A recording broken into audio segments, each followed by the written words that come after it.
Los Angeles, a city of dreams and disillusionment, Leonardo Wilhelm DiCaprio was born. His parents, a comic book artist and a legal secretary, were bohemians at heart, and their home was a vibrant hub of creativity and counterculture. Young Leo was not shielded from the grittier side of Hollywood. He was immersed in it, and this unconventional upbringing would become the fertile ground from which his prodigious talent would spring. The camera loved him from the start. Before he was a household name, he was a kid in commercials, a fresh-faced teenager on television shows like Growing Pains.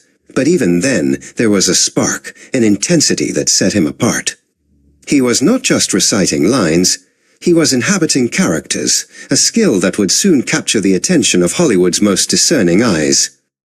The turning point came with This Boy's Life, a raw and unflinching drama that pitted the young actor against the formidable Robert De Niro. It was a baptism by fire, a masterclass in the art of acting. De Niro saw the fire in Leo's eyes, the hunger to learn, to be great. This experience was more than a role, it was an anointing. Then came What's Eating Gilbert Grape, and the world saw a different side of Leonardo DiCaprio. His portrayal of Arnie, a mentally challenged teenager, was a revelation. It was a performance of such nuance and vulnerability that it earned him his first Academy Award nomination. He was no longer a promising young actor, he was a force to be reckoned with. With Baz Luhrmann's Romeo plus Juliet, Leonardo was catapulted into the stratosphere of teen superstardom. The classic tale of star-crossed lovers was reimagined for the MTV generation, and Leo was its brooding, passionate heart. His Romeo was a modern icon, a symbol of youthful rebellion and tragic love. Titanic was not just a movie, it was a global phenomenon. The epic romance, set against the backdrop of the world's most famous maritime disaster, became the highest-grossing film of all time. As the charismatic working-class artist Jack Dawson, Leonardo DiCaprio became the king of the world, his face adorning the bedroom walls of millions. The wave of Titanic was a tsunami of fame, and navigating its treacherous waters was a challenge. The media scrutiny was relentless, every move dissected, every relationship a headline. The pressure to maintain his status as a Hollywood golden boy was immense, a gilded cage that threatened to stifle his artistic ambitions. He found a kindred spirit in Martin Scorsese, the legendary director, who would become his most significant collaborator. Their first film together, Gangs of New York, was a sprawling, violent epic that allowed Leo to shed his teen idol image and delve into the dark complexities of a tortured character. It was the beginning of a beautiful and brutal artistic partnership.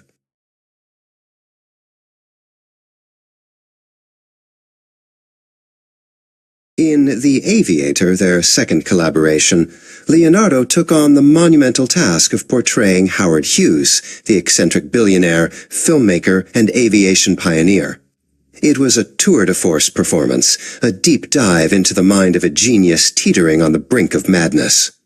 The role earned him a Golden Globe and solidified his reputation as one of the most versatile actors of his generation.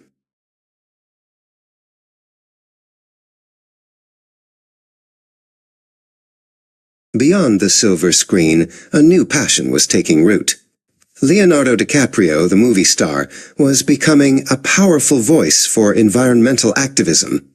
He used his global platform to sound the alarm on climate change, to advocate for the preservation of our planet's most vulnerable ecosystems. The Leonardo DiCaprio Foundation became a major force in the world of conservation, a testament to his commitment to a cause greater than himself.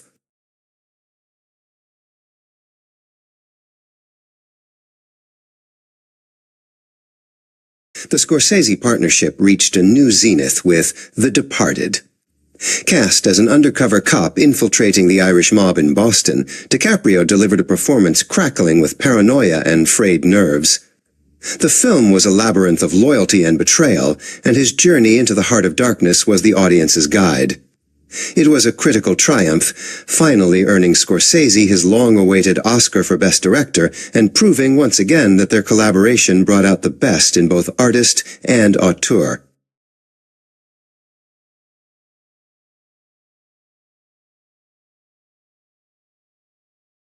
He then journeyed to the war-torn landscapes of Sierra Leone for Blood Diamond. As a cynical Rhodesian smuggler, he was almost unrecognizable, his accent flawless, his motives murky. The role was physically and emotionally grueling, but it was also a powerful piece of advocacy cinema, shining a harsh light on the brutal reality of conflict minerals. It earned him another Academy Award nomination and cemented his status as an actor willing to tackle difficult subjects with global resonance.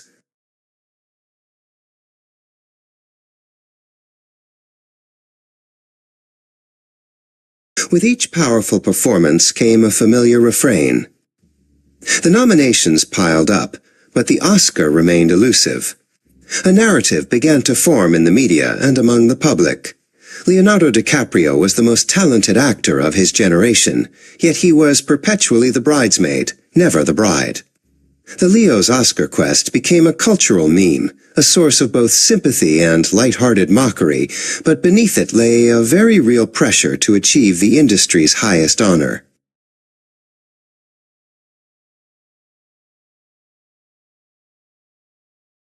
He re-teamed with Scorsese for the psychological labyrinth of Shutter Island. As U.S. Marshal Teddy Daniels, he investigated a disappearance at a remote asylum for the criminally insane, only to find his own sanity unraveling. It was a masterful portrayal of grief and delusion, a slow-motion descent into a personal hell from which there was no escape.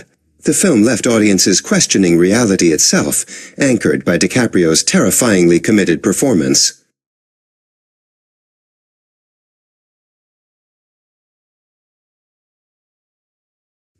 In Christopher Nolan's Inception, he stepped into the world of dreams. As Dom Cobb, a thief who steals information by infiltrating the subconscious, he led a team on an impossible mission, not to steal an idea, but to plant one. The film was a visually stunning, intellectually dazzling blockbuster that became a global phenomenon. It proved DiCaprio could anchor a high-concept, effects-driven epic with sheer star power and emotional gravitas.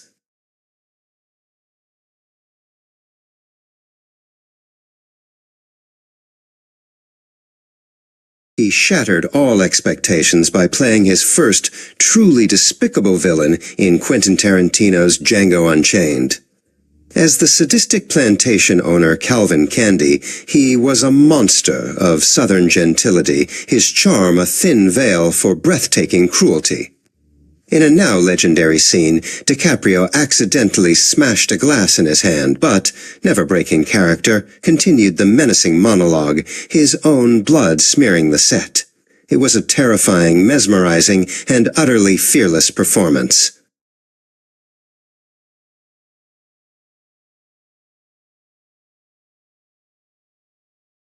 His fifth film with Scorsese, The Wolf of Wall Street, was a 3-hour epic of debauchery, greed, and glorious excess.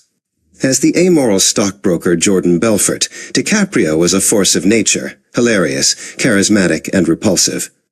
The film was a controversial masterpiece, a black comedy that refused to pass judgment, instead immersing the audience in the intoxicating and ultimately empty world of unchecked capitalism. It was one of his most audacious and physically demanding roles.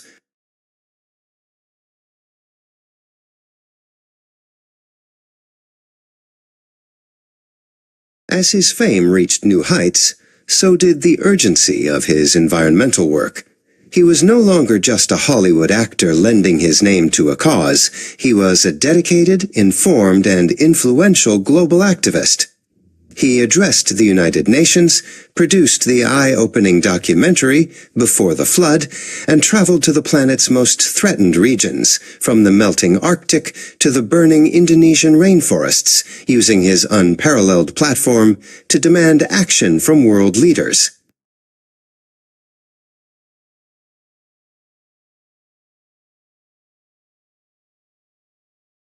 The Oscar narrative reached a fever pitch. After his tour de force in The Wolf of Wall Street went unrewarded by the Academy, the internet exploded. The memes became more elaborate, the articles more analytical. It seemed the entire world was invested in seeing him win. For any other actor, this level of public pressure might have been crushing, but for DiCaprio, it seemed only to fuel his resolve to find a role so undeniable, so physically and artistically demanding, that it could not be ignored.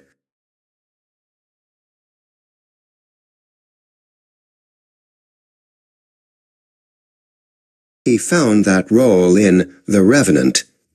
To portray the 19th century frontiersman Hugh Glass, DiCaprio endured a production that was legendary for its difficulty. He plunged into freezing rivers, slept in animal carcasses, and ate raw bison liver, all while filming in the brutal sub-zero conditions of the Canadian and Argentine wilderness. It was less a film shoot and more a survival expedition, a testament to his absolute commitment to authenticity.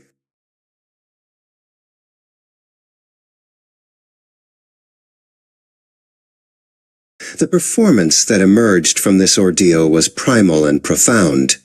Left for dead after the bear mauling, his character, Hugh Glass, had very little dialogue. DiCaprio was forced to communicate immense physical pain, unbearable grief, and an unquenchable thirst for revenge, almost entirely through his eyes and his body.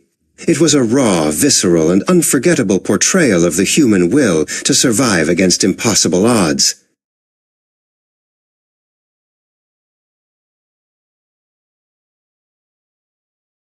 On February 28, 2016, the world held its breath. When his name was finally called, the Dolby Theatre erupted in a sustained standing ovation. Decades of near misses and public anticipation culminated in this one triumphant moment. He ascended the stage, the weight of a career's worth of expectation finally lifting, as he accepted the Academy Award for Best Actor. It was a victory not just for him, but for everyone who had followed his journey.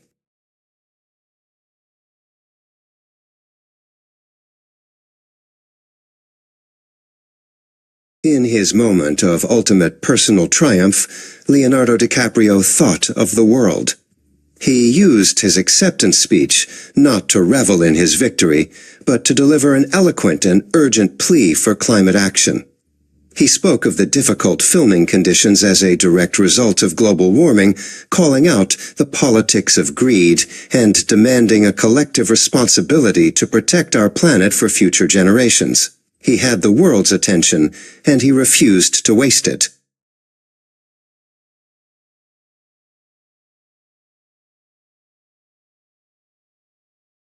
With the Oscar finally on his mantle, a palpable sense of freedom entered his work. The narrative was no longer about what he had to do to win, but simply about the work itself. He took his time, choosing projects with care, including a nostalgic and nuanced turn in Quentin Tarantino's Once Upon a Time in Hollywood. He seemed more relaxed, more willing to explore subtler characters, secure in his legacy, and free from the relentless pressure of the chase.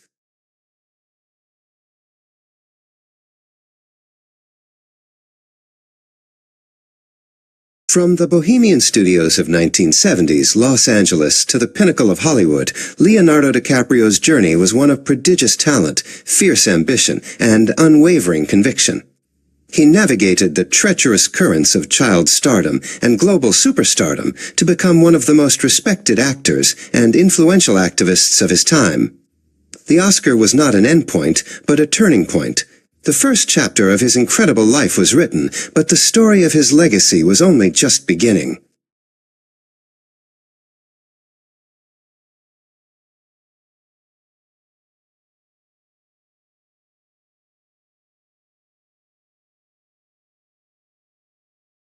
The Oscar was on the mantle, the chase was over. A new chapter began, not with a bang, but with the quiet turning of a script page. Leonardo DiCaprio, the actor, was now fully embracing his role as Leonardo DiCaprio, the producer, Through his company, Appianway Productions, he became a cinematic architect, seeking out the stories that needed to be told, championing new voices, and building projects from the ground up. He was no longer just a star inhabiting a universe, he was a force creating them. The landscape of Hollywood was shifting beneath his feet. The old studio system was giving way to the streaming giants, a revolution that made some stars uneasy. But Leo saw an opportunity. He partnered with director Adam McKay for Don't Look Up, a film destined for Netflix. It was a strategic move, a recognition that a powerful message could reach more people than ever before if it was beamed directly into their homes. The medium was changing, but the mission remained the same. In Don't Look Up, art didn't just imitate life, it screamed it through a megaphone. His role as Dr. Randall Mindy was a masterclass in anxiety, a perfect embodiment of the scientific community's desperate, unheard warnings about climate change. Stripped of his usual charisma and confidence, he was a man crumbling under the weight of a terrible truth. It was a performance that felt painfully, urgently real. He was the anchor, but he was not alone. Don't Look Up was a constellation of stars, and he shared the screen with a brilliant ensemble, including a fiery Jennifer Lawrence as his student and partner in discovery. This wasn't a vehicle for a single star, but a collaborative effort to sound a global alarm. He was a vital part of a team, his performance a crucial instrument in a larger orchestra of satire and dread. The film dropped, and the world reacted. Don't Look Up became more than a movie. It was a cultural Rorschach test, a global conversation starter that dominated headlines and social media feeds for months. It was praised, it was debated, but it was not ignored. For an actor who had dedicated his life to using his platform for advocacy, it was a profound victory, proving a film could change the conversation. After tackling the future, he returned to the past, and to his most vital collaborator. His sixth film with Martin Scorsese, Killers of the Flower Moon, would be their most challenging yet. He was cast as Ernest Burkhart, a man at the center of the horrific Osage Nation murders. This was new territory. He was not the hero, nor the charismatic anti-hero. He was playing a character defined by his weakness, his moral cowardice, and his chilling complicity in evil. The story was a sacred one, a dark chapter in American history that demanded to be told with respect and truth. Leonardo and the entire production team worked closely with the Osage Nation, listening to the descendants of the victims, ensuring that this was not just a Hollywood version of events, but a genuine act of bearing witness. His commitment went beyond the performance. It was a promise to honor the memory of those who had been silenced. To play Ernest Burkhart, he transformed himself. The confident posture was gone, replaced by a slump. The sharp, intelligent eyes became clouded with confusion and greed. The voice, usually so commanding, was hesitant and unsure. It was a performance of subtraction, chipping away at his own star persona to reveal the hollow man underneath. He disappeared completely, leaving only Ernest's pathetic, terrifying emptiness. The film was a triangle of Titanic talents.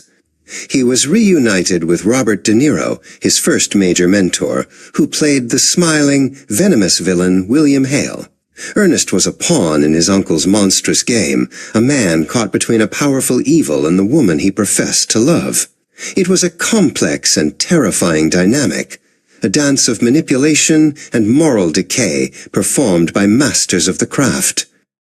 The heart of the film, and its deepest tragedy, was the relationship between Ernest and his Osage wife, Molly, played with breathtaking grace by Lily Gladstone.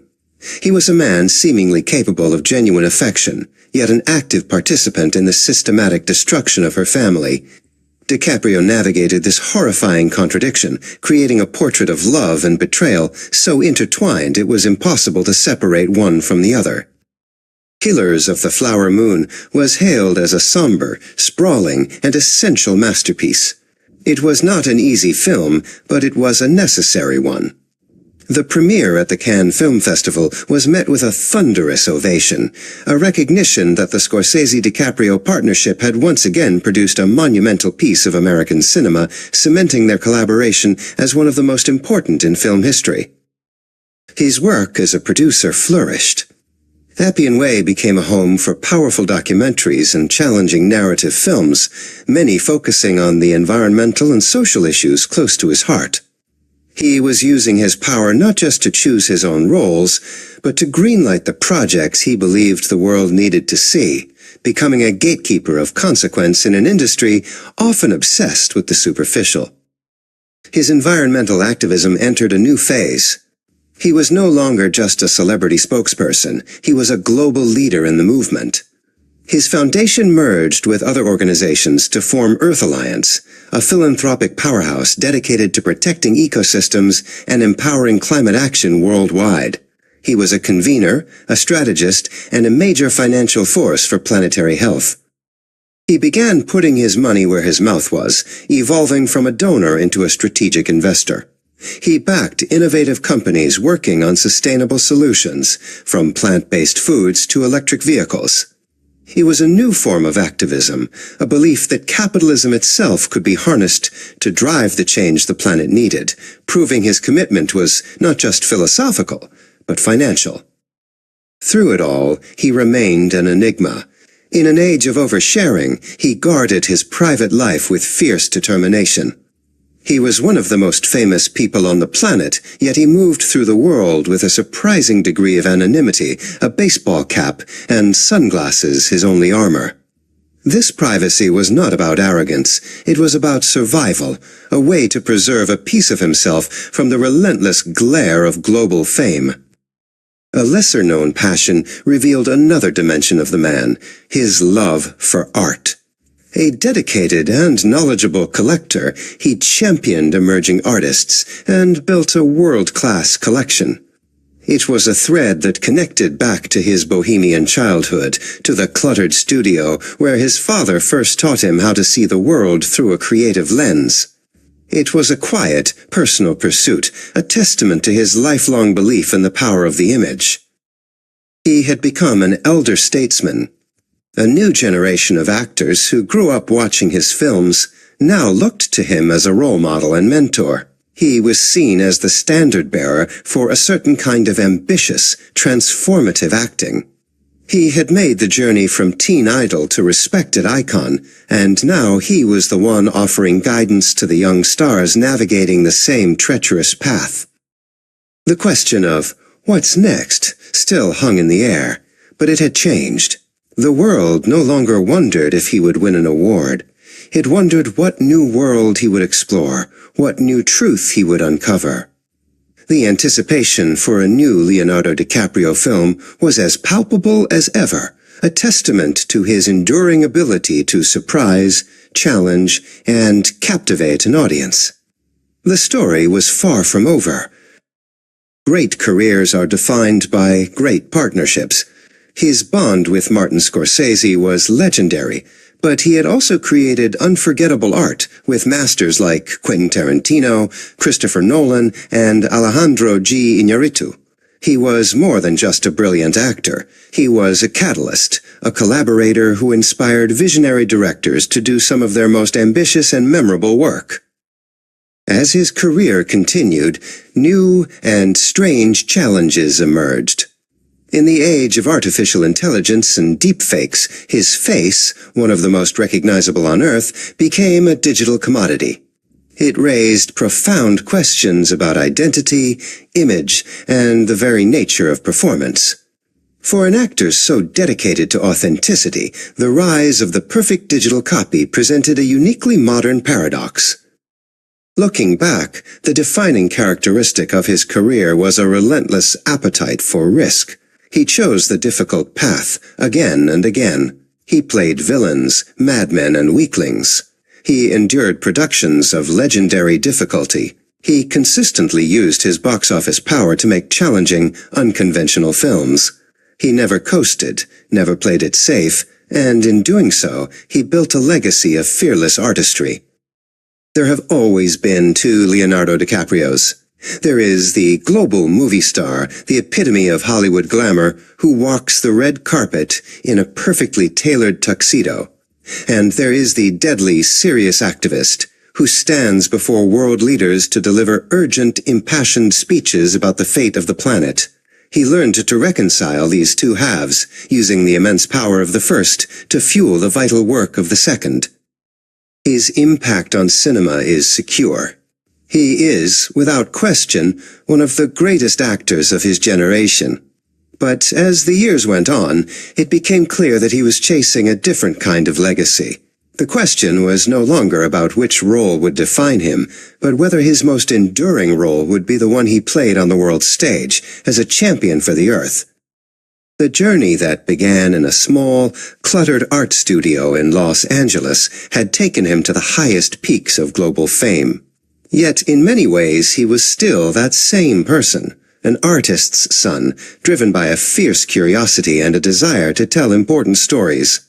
The unwritten pages of his life still held endless possibilities, with more roles to inhabit and a planet that still needed his help. The work was not done.